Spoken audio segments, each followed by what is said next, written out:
Imaginary Landscape number 2 is surely the piece that's been in our repertoire the longest, continuously. Don't you think? Indeed. You do think so. It's something that for us goes way back to the early 1980s.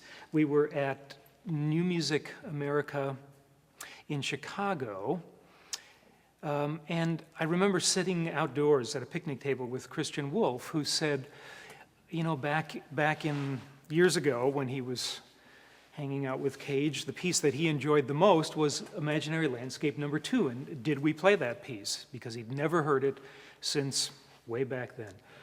I was a little embarrassed that I didn't even know the piece.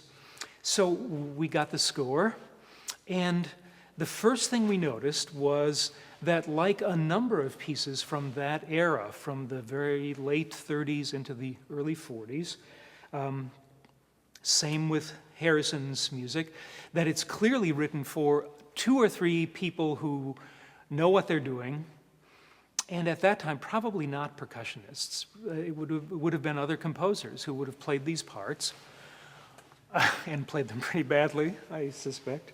And then accompanying parts, which would have been played by dancers or boyfriends and girlfriends.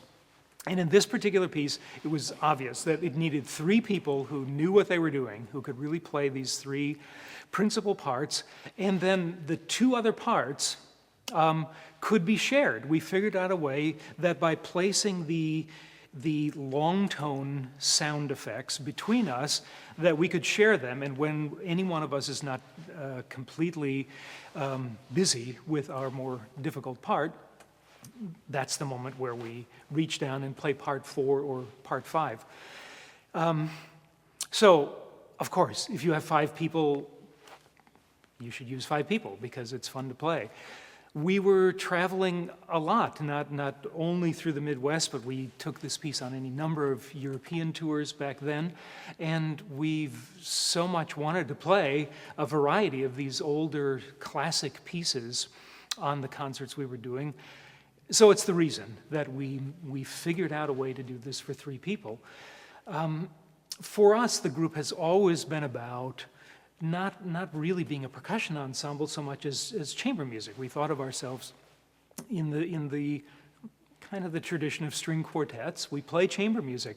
So here's a piece of chamber music for all these found objects and actually kinds of things that Cage would have been dealing with in part in his dance accompaniment situations.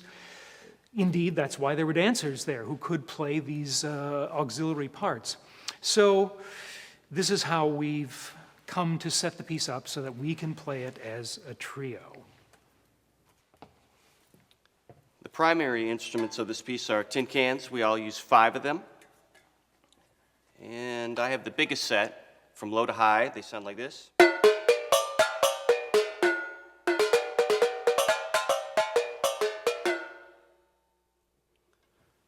One of the lesser used instruments is this instrument up here, this bass drum.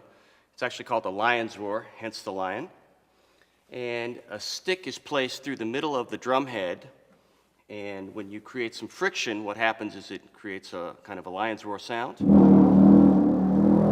Rattling sound, which is kind of a long tone, which accompanies other parts of the piece.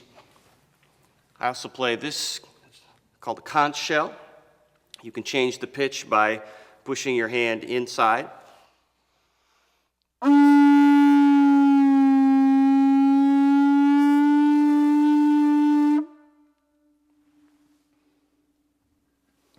We've geared our setup around this bass drum, and it has several uses. One is which I accompany Jim on his can solo with some very soft tones.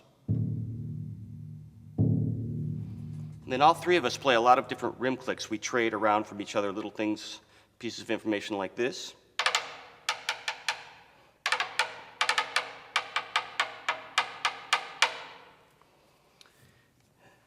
The last thing I play is this very high-tech piece of equipment back here. It's actually just an old trash can that looks like it's seen better days. And it sounds like this.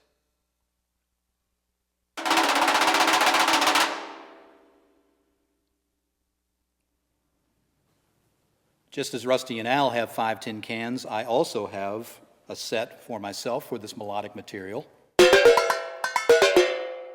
And I have what might be the equivalent of the tenor cans. If Rusty has the bass cans, I have the tenor cans. Al would have the alto cans.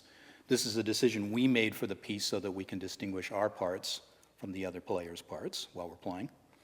And then I have a series of sustained auxiliary instruments that I play. The first is a ratchet.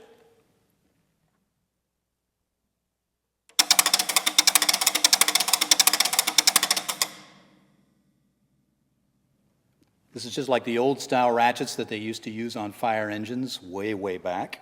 Nice loud instrument. I also use a water gong. This is the instrument here. John Cage came up with this idea when he was working with dancers who were doing some synchronized swimming routines in swimming pools, and he was trying to accompany some of the moves that they were making. He realized when they went underwater that they couldn't hear him anymore, so he thought, well, I'll just take my percussion instrument and I'll drop it into the water. He picked up a gong and played it and noticed there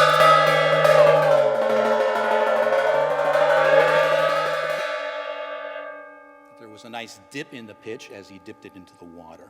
So it's a nice counterpart glissando to what Rusty does with the conch in the piece as well. Finally, my last auxiliary instrument is a doorbell buzzer, and this is literally a doorbell buzzer that used to sit on an apartment building wall. And you would buzz yourself in. I use a 9-volt battery to power this, and I play it with my feet.